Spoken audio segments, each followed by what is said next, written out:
Hey everyone, it's Joy here for ReverseConfetti. For my project today, I am using some brand new products, including some hot foil plates, which I am super excited about, and the flower builder die. Okay, so here are the Elements hot foil plates, and you have 3 plates and 3 coordinating dies, and they do come apart. I'm just using like a jewelry snip that you can get at a craft store and just pulling all of those apart. I'm going to use the scalloped plate and coordinating die for this project. So I'm using the Glimmer hot foil system from Spellbinders. I have it heated up and ready to go. Now for this scalloped part and for the sentiment that we will be doing some hot foiling on, I'm using some specialty cardstock. It's specialty Glimmer cardstock from Spellbinders, and it really takes your foil wonderfully. Also, another one that takes your foil really fantastic is 120-pound cardstock from Simon Says Stamp. So that works really, really well as well. So I'm going to be using some Aura foil.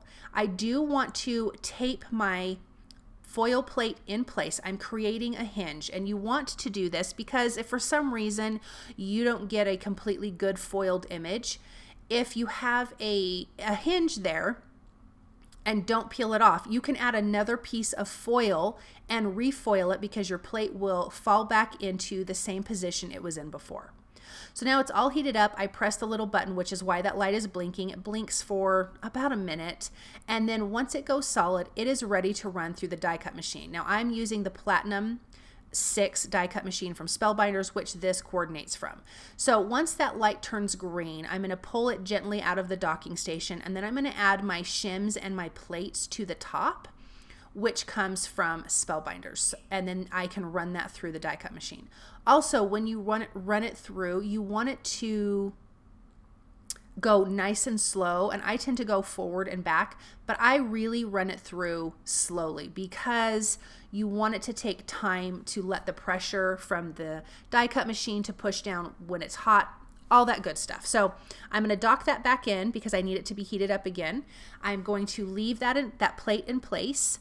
I saw that I have a very good foiled image, so I'm able to take that off. I'm going to foil this 2 more times exactly the same way using the Aura foil, which is absolutely my favorite. It's a gold foil that has some iridescence to it, so it's super, super pretty. I'm just going to trim off the other piece, and then I can just place my coordinating die while that other one is heating up.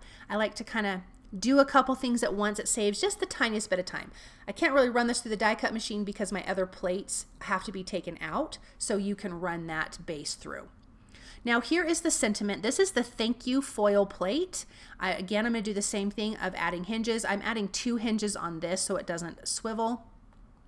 Again, using that Aura foil and just getting that ready while the 3rd little panel is heating up. I'm going to run that through my die cut machine again, nice and slow, dock it back in, push it all the way in so it stays nice and heated so I can foil the next thing. Once that light in the center lights up green, then you can push your button to continue to get it hot and run it through your die cut machine. So here is that sentiment. I'm just going to lift that up and look, and as long as I have a good impression, I can peel off the plate.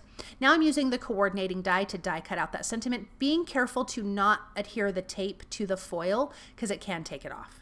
Now this is the flower builder die, and I have die cut the flowers from some colored cardstock in, like kind of like peaches and corals. So I have the large flower, the smaller flower, and a couple of the leaves, and then the centerpiece. So I'm going to pop this up with some foam tape because I do want it to have some dimension. And I will adhere that on top of that larger petal that comes in the die. And then you have the centerpiece that I die cut from a brown cardstock. And I'm just going to add a little bit of liquid glue to adhere that. And then once I get the card put together, then I can add the leaves. So I have a piece of cardstock that's trimmed down quite a bit smaller than an A2 size. I don't remember the measurements, but it is quite little. Now I'm going to adhere the scallops just off center from each other so they're not directly lined up. And you can see that card panel, like I said, is quite small. But that way I can just kind of add this a little bit towards the bottom, but I do want to ink the bottom up first. So I am using Simon Says Stamp Cheeky ink because I feel like it goes with the flowers that we've already die cut and put together. So I'm just going to ink blend the bottom of that to give us a little bit of separation between the top and the bottom. And those scallops will be the piece that kind of covers up that line. So I'm just going to do a little bit of ink blending, and this is, as soon as this ink soaks in, it will look really even because it does look a little bit splotchy right now, but that will definitely even out. Okay, so let's get this adhered. I'm going to adhere that right over that line, and then I can trim the excess off of the sides.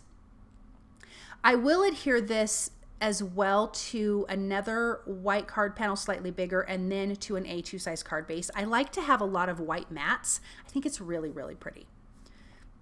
I decided I needed to lower that little scalloped foil pieces a little bit lower so that way my flower and the sentiment can fit. I will pop the flower up with some more foam tape. And then I can tuck the leaves in underneath. I also want the sentiment to have foam tape. I really tend to like my sentiments to be popped up on most of my cards unless there's a specific reason why it doesn't need to be. But as you can see, the foil is so pretty on this card. It just kind of amps up your card a little bit. It just gives it that little something extra. So I'm going to just cut off a little bit of the end of the leaf so I can fit it underneath my flower since I do have the foam tape under there. So I'm just going to pop those in with a little bit of liquid glue to adhere those down.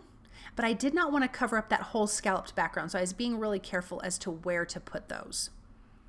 Then I'm going to add a few gold sequins with a little bit of liquid glue, and then here is the mats that I'm talking about. I'm adhering that just to a white mat slightly smaller, and then I'm going to pop this up with foam tape as well because I want this whole thing to have dimension. And I think sometimes when you have those smaller card panels in the center, adding some foam tape just kind of changes the design just a little bit.